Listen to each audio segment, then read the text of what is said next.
आज 100 रुपए किलो बिका टमाटर। लोगों ने ली राहत की सांस, ज्यादा खरीदे टमाटर। दुकानदारों ने कहा कब रेट बदल जाए पता नहीं।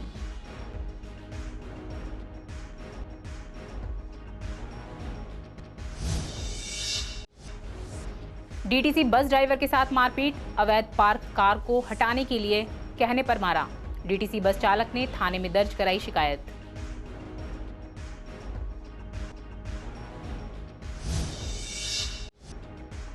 Special staff, Seemapuri crack team और एएनटीएफ पुलिस की कार्रवाई। अलग अलग जगहों से 4 शराब तस्कर गिरफ्तार।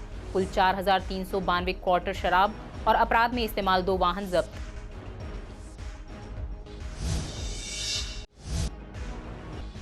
अब स्कूल में स्टूडेंट्स नहीं ले जा सकेंगे मोबाइल फोन। दिल्ली सरकार ने लगाया प्रतिबंध। बोले छात्र, स्कूल में फोन की जरूरत नहीं। पेरेंट्स ने कहा स्कूल में जमा कर लें, लेकिन छुट्टी के समय लौटा दें मोबाइल। बदसलूकी करने पर डॉक्टर इलाज करने से कर सकते हैं इनकार। सरकारी डॉक्टर्स पर यह नियम नहीं होगा लागू। एनएमसी के आदेश का डॉक्टर्स ने किया स्वागत।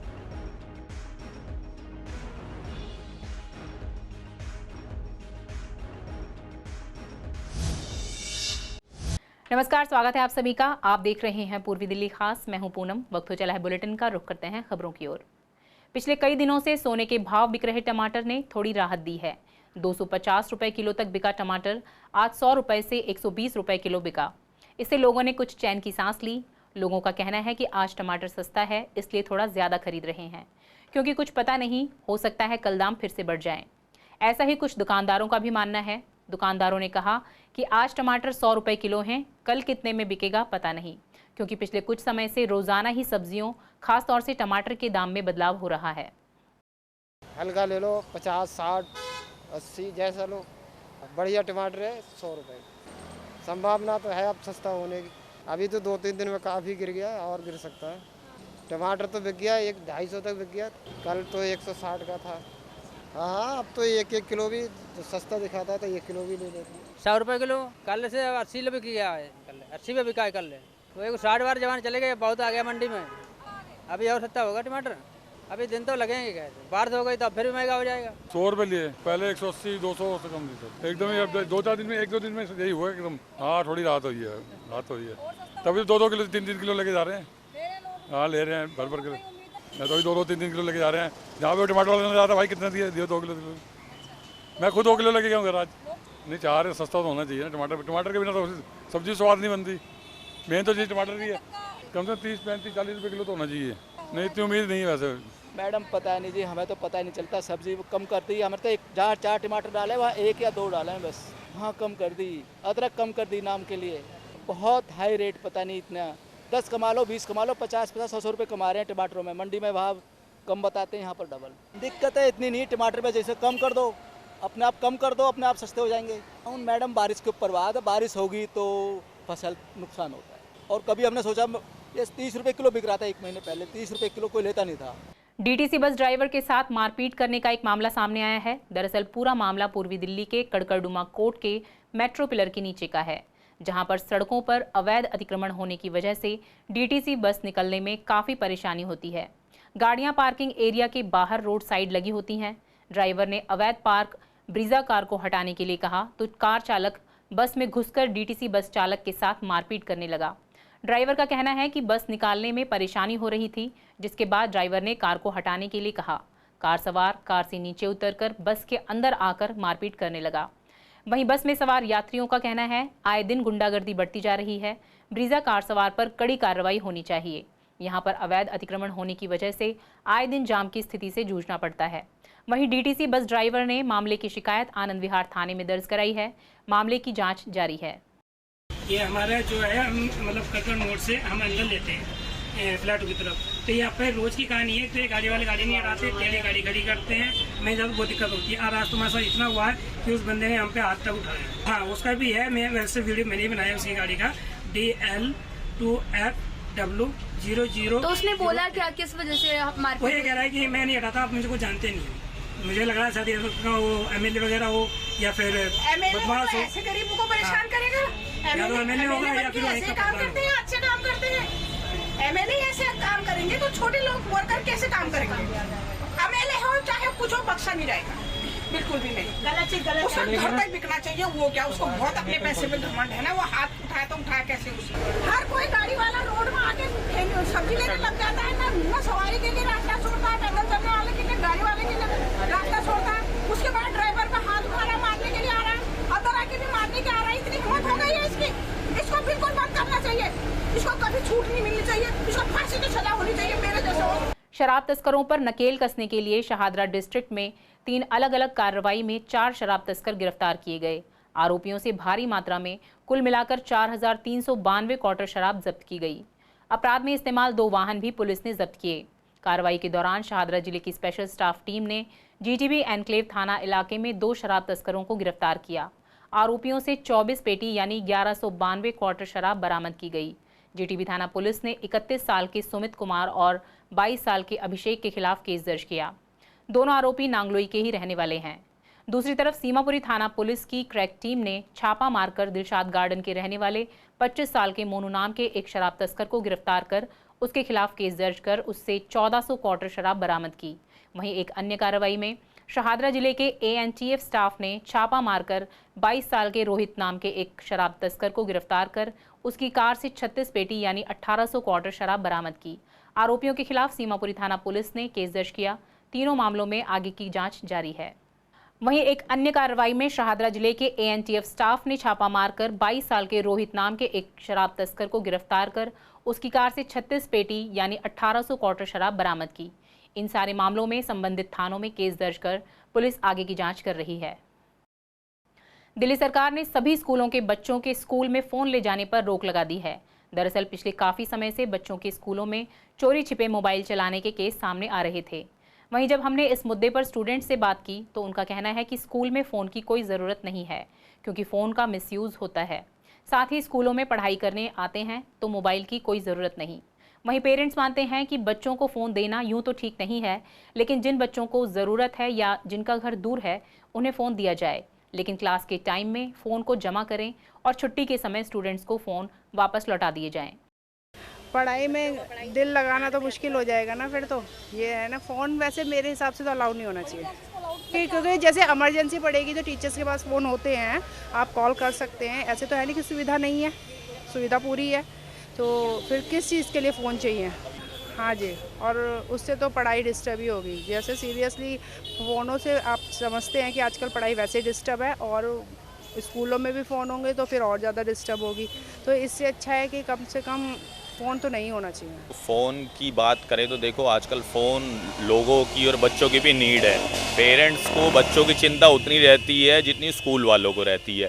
फ़ोन एक ऐसी चीज़ है कि बच्चे आजकल आप देखते ही हैं, आज का सिनेरियो माहौल कुछ ऐसा है कि बच्चों के पास फ़ोन होना भी ज़रूरी नहीं होता तो कई बार घर वाले पैनिक हो जाते हैं, कोई कुछ ज़रूरत पड़ जाती है बच्चों की। ठीक है, किसी चीज़ के घाटे भी होते हैं, बट ठीक है स्कूल में बाउंडेशंस होनी चाहिए कि मैं बस अपनी तरफ से राय देना चाहता हूँ स्कूल वालों को, अगर बच्चे फ़ोन स्कूल में लेके आ रहे हैं उन्हें अलाउ करें, लेकिन बट उनका फ़ोन सबमिट करा लें स्कूल में, लेकिन उनको ऑफ के टाइम पर उनको दे दिया जाए क्योंकि रास्ते में उनको 100 नीड्स पड़ सकती हैं। ठीक है, घाटे हैं मानते हैं, बिकॉज सिक्योरिटी के लिए चाहिए और सिक्योरिटी तो स्कूल वाले अपने आप ही प्रोवाइड करा रहे हैं और स्कूल के बाहर पेरेंट्स ऑलरेडी हैं अवेलेबल, तो उन्हें फ़ोन की क्या नीड है।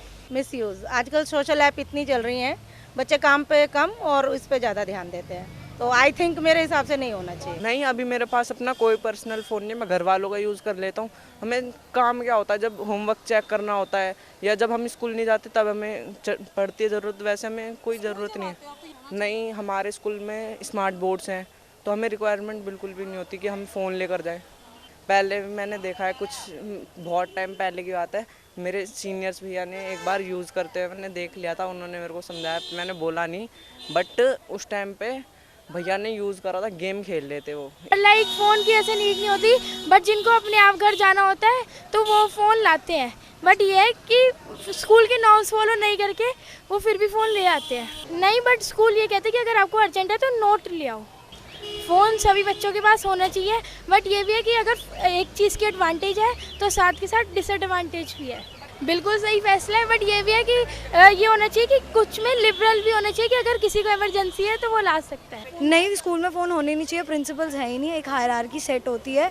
School is for studying and study में फ़ोन इन्वॉल्व होता ही नहीं है ऑब्वियसली, क्योंकि आजकल की जनरेशन देखें तो इंस्टाग्राम एंड स्नैपचैट पे ही लगी रहती है, स्ट्रीक्स भेज लो, ये कर लो। तो अगर स्कूल में फ़ोन आते तो वो इसी पर्पज़ के लिए यूज़ होंगे। और अगर स्कूल में फ़ोन्स की नीड क्या है, वी हैव कंप्यूटर्स, तो देन हमारे स्कूल में बसेस हैं, हमारे स्कूल में वैन्स हैं, सारी हैं, और पेरेंट्स आ सकते लेने, तो इस चीज़ की मुझे तो कोई नीड नहीं लगती। राष्ट्रीय चिकित्सा आयोग यानी एनएमसी ने अपने आदेश में कहा है कि पेशेंट या उनके परिजन अगर डॉक्टर्स के साथ बुरा बर्ताव करते हैं तो डॉक्टर्स मरीज का इलाज करने से मना कर सकते हैं, लेकिन अगर मरीज इमरजेंसी सिचुएशन में है तो डॉक्टर पहले उसका इलाज करेंगे और मरीज को स्टेबल कंडीशन में लाने के बाद मरीज को किसी दूसरे अस्पताल में ले जाने को कह सकते हैं। डॉक्टर गौतम सिंह ने कहा कि एनएमसी का यह कदम सराहनीय है। डॉक्टर्स ने एनएमसी के इस कदम का स्वागत किया है। वहीं डॉक्टर वी.के. मोंगा ने इस बारे में कहा कि मरीज का इलाज करने से मना करने की जानकारी डॉक्टर को लिखनी होगी। यह सरकारी डॉक्टर्स पर लागू नहीं होगा, लेकिन प्राइवेट प्रैक्टिशनर्स को इसकी छूट होगी। इंडियन डॉक्टर्स का हमारे हिंदुस्तान के अंदर ही, हमारे देश के अंदर ही जो है वो इतना बुरा हाल है कि डॉक्टरों को इज्जत नहीं देते, डॉक्टरों को जो है वो बुरी तरह से कई बार मरीज जो है वो बिहेव करते हैं। तो एनएमसी का जो है ये निर्देश, एनएमसी की ये सुझाव कि डॉक्टर जो है वो चूज कर सकते हैं कि अगर कोई मरीज उनके साथ जो है वो बदतमीजी करे या उसका घरवाला कोई उनके साथ जो है वो ठीक से बर्ताव ना करे तो डॉक्टर उसको इलाज जो है वो देने से अपना असमर्थ व्यर्थ कर सकते हैं। साथ ही साथ डॉक्टर समाज जो है वो बहुत ही ज्यादा संवेदनशील है और वो बहुत ही ज्यादा जो है इस चीज को समझता है कि हेल्थ एक ऐसा इश्यू है जिसके ऊपर जो है वो लड़ाई झगड़ा नहीं होना चाहिए। इसलिए जब कोई अगर इमरजेंसी में होगा तो डॉक्टर जो है वो कोशिश करेगा कि सबसे पहले उस व्यक्ति की जो है वो जान बचाई जाए, उसको जो है वो आगे किस तरह से आगे अपना सेहत का ख्याल रखना उस चीज का सुझाव दिया जाए, और इमरजेंसी सिचुएशन को डिफ्यूज करने के बाद डॉक्टर जो है उस पेशेंट को रेफर कर सकता है कहीं और ये कह सकता है कि आप कहीं और जाइए, अपना इलाज जो है वो कहीं और से कराइए। तो डॉक्टर समाज एनएमसी के इस पहल का स्वागत करता है। अगर कोई आपका पेशेंट या उसका रिश्तेदार अनरूली व्यवहार करता है, यानी कि अभद्रता करता है, छेड़खानी करता है, शोर मचाता है, या डॉक्टर को लगता है कि वो व्यवहार उचित नहीं है उसके हॉस्पिटल के अंदर या क्लिनिक के अंदर, वो डॉक्टर उस मरीज का इलाज करने से मना कर सकता है। लेकिन उसके साथ उन्होंने ये भी कहा कि ये जानकारी उसको नोट करनी होगी, लिखना होगा, और अगर बहुत इमरजेंसी है तो उस इमरजेंसी के लिए जो एक आपातकालीन जो इलाज है उसको छोड़ के, मतलब उसको नहीं छोड़ सकते, तो वो पेशेंट को रेफर किया जा सकता है दूसरे सेंटर। नगर निगम के कई स्कूलों में बहुत सी कमियां हैं, जिनके साथ ये स्कूल जैसे तैसे चल रहे हैं। इन स्कूलों में गार्ड को लेकर भी हाल ही में मेयर शैली ओबेरॉय ने बयान दिया है। उन्होंने अपने बयान में कहा कि जल्द ही निगम के स्कूलों में गार्ड तैनात किए जाएंगे। ऐसे में स्कूल के प्रिंसिपल का कहना है कि स्कूल में काफ़ी पहले ही गार्ड रूम बनवाए गए थे, लेकिन अब तक उन्हें तैनात नहीं किया गया है। साथ ही स्कूलों में शिक्षकों की भी काफ़ी कमी है, जिसे जल्द पूरा किया जाना चाहिए। नहीं, अभी तक तो नहीं है, लेकिन ऐसा प्रावधान किया जा रहा है कि शायद आ जाएं गार्ड्स, और गार्ड्स आ जाएंगे तो और सुरक्षा की दृष्टि से स्कूल अच्छे हो जाएंगे। देखिए, हमारे यहाँ तो सफाई कर्मचारी एक बिल्डिंग में एक है, तो सफाई कर्मचारी भी एक से अधिक होने चाहिए, या तो वो स्ट्रेंथ के ऊपर हों या बिल्डिंग की जो ऑक्यूपेंसी है या बिल्डिंग कितनी बड़ी है उसके आधार पर होना चाहिए, तो और अच्छा स्कूल चल सकता है। क्योंकि नहीं तो हमारी दृष्टि इसी में रहती है कि बच्चों को कुछ ना हो जाए। तो ये मेन कारण है, शिक्षकों की कमी है इस समय। तो कोशिश की जा रही है कि शिक्षक हो जाएं, होने भी चाहिए, क्योंकि टीचर एक ऐसा व्यक्तित्व है कि उसके बिना काम चलता नहीं, तो टीचर्स तो रखने ही पड़ेंगे। सिक्योरिटी के लेकर के केवल हमारे स्कूल में अटेंडेंट्स हैं और वो स्कूल के काम में ही बिजी रहते हैं, बाकी तो टीचर्स हैं, प्रिंसिपल के नाते मैं हूँ, तो हम थोड़ा विजिलेंट रहते हैं। चौकीदार दोपहर बाद जब शिफ्ट खत्म हो जाती है तब उसका आगमन होता है, और सुबह 8 बजे तक वो होता है। लेकिन मेरे विद्यालय का चौकीदार भी जो है केवल अपने रेस्ट डे में जाता है, पूरे वीक यहीं रहता है। तो इसलिए इस स्कूल में तो कम से कम ये समस्या नहीं है। नहीं, अभी कुछ स्कूलों में शायद लगे हैं, ये भी विचार में चल रहा है कि कैमरे आ जाएंगे तो और बढ़िया हो जाएगा। हाँ बिल्कुल लगती है, जिससे कि हम मॉनिटरिंग तो ठीक ढंग से कर सकें ना, हमारे मतलब कम समय में हम अधिक निगरानी कर सकते हैं, तो इसलिए कैमरे भी जरूरी हैं, गार्ड्स भी जरूरी हैं। पूर्वी दिल्ली के मौसम विहार से लेकर सुख विहार तक की सड़क टूटी होने से लोगों को काफी परेशानी हो रही है। राहगीरों का कहना है कि यहाँ की सड़क करीब 10 महीने से टूटी पड़ी है। इस सड़क पर पहले दिल्ली जल बोर्ड ने काम किया था, उसके बाद सीवर का काम करने के लिए इसे खोदा गया, लेकिन इसके बाद इस सड़क को बनाया नहीं गया। इस वजह से यहाँ धूल उड़ती रहती है और अगर बारिश हो जाए तो पानी भर जाता है, जिससे लोग चोटिल होते हैं। ये सड़क दिसंबर से टूटनी स्टार्ट हो गई थी और जनवरी के अंदर और जनवरी फरवरी में तो पूरी ही तोड़ के ख़त्म कर दी थी इन्होंने सड़क। इसके अंदर सीवर लाइन डाली गई थी। सीवर लाइन डालने के बाद में फिर जो है ये इन्होंने है ना ऐसे ही खड्डे वड्डे भर भरा के चालू कर दिए, बनाया नहीं गया उसके बाद।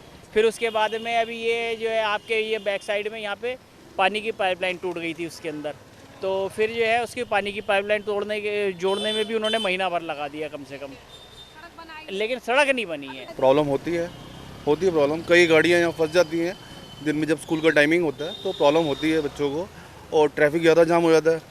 बट सीवर की पाइपलाइन इनको ओके करने के बाद जो टेंडर गवर्नमेंट ने क्लियर किया है उसको सड़क का वो भी कर देना चाहिए था इनको, लेकिन काफ़ी टाइम से प्रॉब्लम हो रही है। अब यहाँ के जो जितने भी सोसाइटी वाले हैं बट वो पता नहीं क्यों कंप्लेंट क्यों नहीं कर रहे, या की है तो ये इसमें बरसात में हाँ आए दिन हाँ बिल्कुल वाटर लॉकिंग प्रॉब्लम होती है। मेरे हिसाब से तो 2-3 महीने हो गए, 2 महीने तो हो ही होंगे जी। हाँ 2-3 महीने तो हो ही गए हैं जी। बच्चों को लगे रिस्क है, तो गिर ना जाए, गाड़ी स्कूटर पे होते हैं तो गिर ना जाए, बच्चा ना गिर जाए, हमारी गाड़ी स्लिप ना कर जाए। मेरे को तो ये समझ नहीं आती, इतना वीआईपी एरिया में ये काम है तो दूसरे एरिया में क्या हाल होता होगा, हमें तो यही समझ नहीं आती। सबसे पहला क्वेश्चन तो ये है, किसी तरह से अरेंजमेंट नहीं है। एक बंदा तोड़ता है और दूसरा जोड़ देता है, फिर तोड़ देते हैं, फिर जोड़ देते हैं, एक बार सिस्टमेटिकली काम ही नहीं हो रहा है। 15 अगस्त के मद्देनजर शाहदरा जिले के डीएलएसए ने स्वाभिमान परिसर में वरिष्ठ नागरिकों के लिए एक कार्यक्रम का आयोजन किया। इसमें सीनियर सिटीजन्स ने नृत्य और कई तरह के कार्यक्रम प्रस्तुत किए। इस दौरान सीनियर सिटीजन्स को उनके अधिकारों के लिए जागरूक भी किया गया। सीनियर सिटीजन्स का कहना है कि इस तरह के कार्यक्रम यहाँ हर साल होते हैं, इनसे हमें काफ़ी अच्छा महसूस होता है। आमतौर पर हम लोग घर में बैठे रहते हैं, ऐसे कार्यक्रमों की वजह से घर से बाहर निकलकर लोगों से मिलना जुलना होता है तो अच्छा लगता है। डीएलएसए को इस तरह के कार्यक्रम करते रहना चाहिए। 15 अगस्त के उपलक्ष्य में सब इकट्ठे हुए थे, उसके बारे में बताया और हमारे चीफ गेस्ट वगैरह भी आए हुए थे। उन्होंने अपने अपने हिसाब से हेल्थ के बारे में और भाई जैसे हमारे रिटायरमेंट का जो हमारा टाइम है, हमारा जो उम्र के हिसाब से कि वे इसको कैसे एंजॉय कर रहा है, इस तरह से कि अपने एज को जो है रिटायरमेंट का वो उम्र न समझ के कि वे इस एज को गोल्ड की तरह, जैसे ओल्ड इज़ गोल्ड की तरह इसको एंजॉय करो। इसको लेकर हमें बहुत अच्छा लगा। हम हर साल मनाते हैं। जो हमारी एनजीओ की आबा मैडम है वो हमारा बहुत ध्यान रखती है और बहुत सारे अच्छे अच्छे गेस्ट आते हैं जिनके सामने कल्चर प्रोग्राम किए जाते हैं, सिंगिंग करते हैं, हम लोग मनोरंजन करते हैं और बहुत एक्टिविटी करते हैं। और यहाँ पर आकर हम वरिष्ठ नागरिक नहीं रहते, हम बचपन में चले जाते हैं। हमारे को घर से जो थोड़ा उदासीपन होता है तो यहाँ के हमारे को इतना आनंद आता है कि भूल जाते हैं कि हमारे घर में क्या हो रहा है। मेन बात तो यही है। इसकी जो मेन थीम थी, जैसे कि आप जानते हैं वरिष्ठ नागरिकों को अक्सर विभिन्न प्रकार की स्वास्थ्य संबंधी समस्याएं आती हैं, तो हमारी आज की थीम थी फ्रीडम फ्रॉम डिजीज़। अगर वो रोग मुक्त रहेंगे तो वो एक्टिव रहेंगे, सक्रिय रहेंगे, स्वस्थ रहेंगे और खुश रहेंगे। स्वाभिमान परिसर, डीएलएसए शाहदरा और अनुग्रह संस्था का यही उद्देश्य है कि लंबे समय तक वरिष्ठ नागरिक स्वस्थ रहें, सक्रिय रहें, परिवार पे, समाज पे बोझ ना रहें, वो एक एसेट, एक धरोहर की तरह रहें। हिंदुस्तान का स्वतंत्रता दिवस 76वां बड़ी धूमधाम से मनाया गया और ये दिल्ली राज्य विधिक सेवाएं प्राधिकरण एवं अनुग्रह एनजीओ के सहयोग से किया गया। इसमें सभी सीनियर सिटीजन ने बढ़ चढ़ कर भाग लिया तथा गीत, जोशीले गीत गाए और उसमें सबका मन मोह लिया। प्रमिलाबाई चौहान मूक बधिर विद्यालय में शुक्रवार को स्वतंत्रता दिवस मनाया गया। इस मौके पर एमएलए ओपी शर्मा सहित स्कूल के गणमान्य व्यक्ति अनिल गोयल, एसएल पोरवाल और रमेश लड्डा के साथ साथ स्कूल का स्टाफ मौजूद रहा। स्कूल के विद्यार्थियों ने तरह तरह के कार्यक्रम प्रस्तुत किए। 15 अगस्त का प्रोग्राम हुआ है जो हमारे देश का उसके लिए बच्चे सारे डांस का प्रोग्राम कर रहे हैं, योगा का प्रोग्राम कर रहे हैं और ये बच्चे जितना सुन नहीं पाते लेकिन उससे ज़्यादा समझते हैं सारी चीज़ों को और ये सब काम अपने हिसाब से कर लेते हैं। करते हैं सब मंदिर में आए और हम लोग मंदिर में पूजा कर रहे हैं। बच्चों की सेवा करने में हमारा मतलब पूजा करने का मतलब सब समान है। और बच्चे मतलब हमारे बच्चे तो पूरा अवार्ड लेके आते हैं। दिल्ली में तो हमारे 3 अवार्ड 4 में से 3 हमारे स्कूल को मिलते हैं इस कैटेगरी के अंदर। बच्चे ड्राइंग्स में वेरी गुड, स्टडी में वेरी गुड, सब प्ले खेलने में चेस के अंदर एवरी ईयर अवार्ड्स। फिलहाल इस बुलेटिन में इतना ही। आगे खबरों के लिए बने रही CCN के साथ। नमस्कार।